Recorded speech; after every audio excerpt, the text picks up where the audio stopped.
In today's video, I'm going to teach you how to share a Smartsheet link. This is a straightforward process, but it's crucial to understand the steps to ensure you're sharing the right content with the right people. Let's get started and walk through the process together.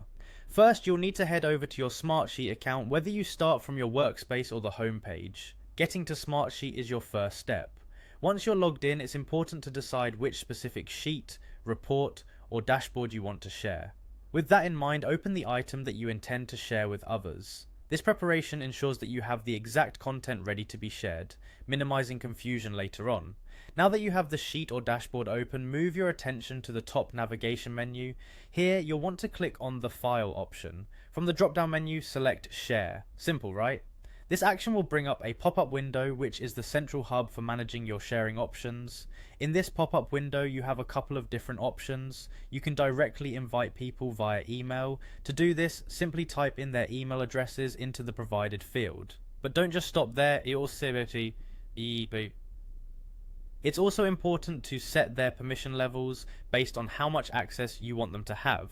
You can choose from options like Viewer, Editor, Commenter, or Admin. Selecting the right permission level ensures that each person can do exactly what they're supposed to do and nothing more. This is a handy feature if you're concerned about maintaining control over the content.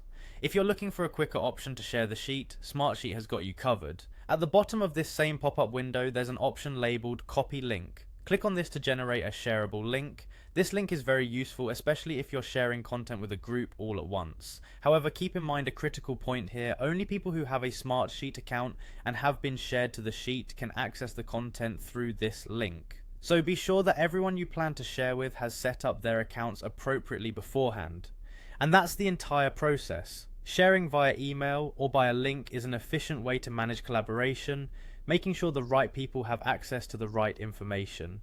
Thanks for watching, and hopefully this video has helped demystify the process of sharing Smartsheet links. Happy collaborating!